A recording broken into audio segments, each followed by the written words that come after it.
নিলাম, যৌবনের চাহিদা মিটাইয়া আবার যখন আসতেছে আবার কে জানি পেছন থেকে ডাকিয়া চাই যুবক রে, আমার আল্লাহর আদালতে তুই তো আমার নাপাক হালতে খালি, ও জীবন কি অপরাধ ছিল রে।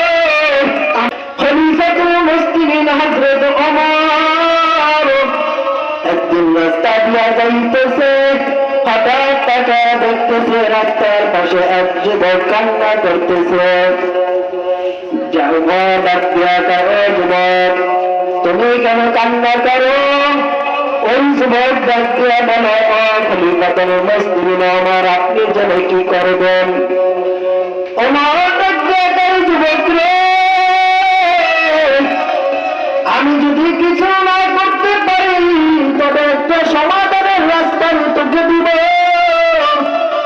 এবার যুবক বললো, বরং কি সমাধানের রাস্তা দিবেন? আর মন ডাকতে হয়, যুবক তোমার কি সমস্যা? ওমর আমি একজন কাপড় ছেড়া, আমি গত রাত্রে আমার মদিনার ভিতরে আনসার বংশের এক মহিলা মারা গেছে, সুন্দর মহিলা, তার কবর থেকে তার কাপড়টা আমি চুরি করলাম। ও যখন কাপড় আনতে গেলাম আমার পরে যখন কবরটা খুঁজলাম, খোঁজার পরে আমি যখন কাপড়টা নিয়ে উপরে উঠলাম, কেউ জানি বলে, ও যুবক এত সুন্দর রমণী তো আর কখনো দেখো নাই, এই সুন্দর রমণী তোর নিজের যৌবনের চাহিদা মিটাইয়া যায়। আমি ওমর আমি ওই শয়তানের ধোঁকায় পড়িয়া ওই যুবকের সাথে আমি জেনা করলাম। যখন জেনা করে যাইতেছি,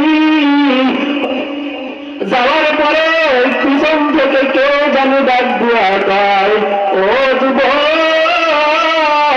দুনিয়ার ভিতরে বৈশা কোনো বকাটো যুবক আমাকে আমার গায়ে লক করে আমার গায়ে টাচ করতে পারলো না, আজকে মরার পরে তুই আমার সাথে জেনা করলি, আরে তুই আমার আল্লাহর আদালতে না পাক হালতে উঠাবি।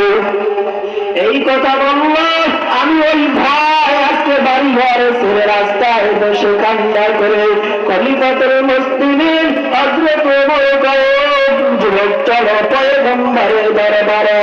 যখন নবীর দরবারে নিয়ে গেল, নিয়ে যাওয়ার পর ওই যুবক যখন পয়গম্বরের দরবারে নিয়ে গেল, নিয়ে যাওয়ার পর বাহিরে রাখিয়া নবীর দরবারে ওমর ঢুকল, ঢুকে সালাম দিল, আসসালামু আলাইকুম ইয়া রাসূলুল্লাহ।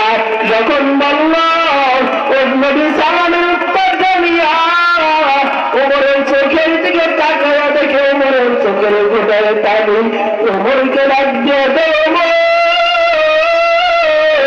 তোমার চোখের গোটায় কেন পানি, তোমাকে কে কাঁদায়? ওমর ডাক দিয়ে পয়গম্বর আমাকে আপনাকে যেই মালিক বানাইছে, আমাকে যেই মালিক বানাইছে ওই মালিক আমার কাঁদায়।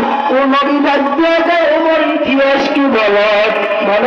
ও নবী আপনার দরবারে এক যুবককে নিয়ে আসছে, তাই ভিতরে নিয়ে আসো। যখন ভিতরে অনুমতি ভিতরে নিল, ভিতরে নেওয়ার পরে নবী বলল, যুবক কি সমস্যা বলো? এবার নবীর দরবারে যুবক কান্না করে বলো, ও পয়গম্বর আমি একজন কাপড় আমি কাপড় চুরি করে আমার জীবিকা কামাই করি। ও পয়গম্বর গত রাতে আমার মদিনার ভিতরে আনসারী বংশের একজন মহিলা যুবতী মারা গেল, আমি তার কাপড় খুঁজতে কাপড় আনতে গেলাম। ও পয়গম্বর যখন এই কাপড় আনতে গেলাম, যাওয়ার পর কাপড় খুললে যখন নিয়ে আসতেছে, কে জানি পিছন থেকে বলে, এত সুন্দর রমণী কখনো দেখো নাই, আজকে নিজের যৌবনের চাহিদা মিটাইয়া যায়।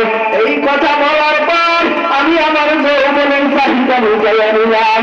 যৌবনের চাহিদা মিটাইয়া আবার যখন আসতেছে, আবার কে জানি পেছন থেকে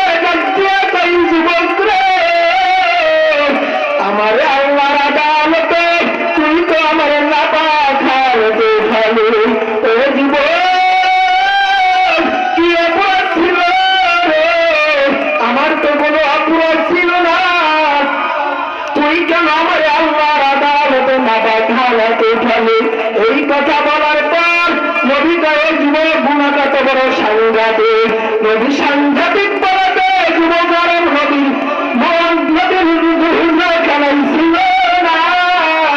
নবীর হুজরাখানা থেকে বের হইয়া এবার যুবক সেই পাহাড়ে উঠিয়া গেল।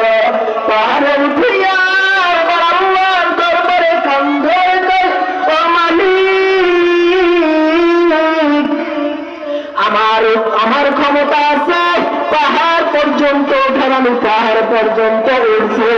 আমার ক্ষমতা আরো যদি আপনার আসমান পর্যন্ত দিতে, আপনি স্যার আমার কেউ নাই, আমাকে আপনি ক্ষমা করে দেন। এই কথা বলে আর কান্না করতেছে। একদিন দুই দিন যখন 140 দিন হয়ে গেল, নবীকে জিব্রাইল, আল্লাহ জিব্রাইল নবীর কাছে হাজির করে দিল। ডাক দিয়া জিব্রাইল আইসা নবীকে 3টা প্রশ্ন করে আর ডাক দিয়া ও আল্লাহ রাসূল বলেন মানুষ বানাইছে কে? জিব্রাইল মানুষ তো আল্লাহ বানাইছে। আল্লাহ নবী দুনিয়া বানাইছে কে? আল্লাহ নবী ডাক দিয়া কয় জিব্রাইল দুনিয়া তো আমার আল্লাহ সৃষ্টি করেছে। কয় নবী মানুষ তো হেদায়েত দেবে কে? নবী ডাক দিয়া কয় ও জিব্রাইল মানুষকে তো আল্লাহ হেদায়েত দেবে। কয় ও পয়গম্বর আপনার দরবারে সেই 140 দিন আগে এক যুবক আসছিল। ওই যুবক আসার পর ওই যুবকের গুণের কথা বলার পর আপনি বললেন ও যুবক তোর গুণাটা বড় সাংঘাতিক। এই সাংঘাতিক বলে তাড়ায় দিলেন। আল্লাহ এই জন্য এই কথাগুলো নিয়ে পাঠাইছে। নবী ওমরকে কয় ওমর যাইয়া দেখো ওই যুবক কোথায়।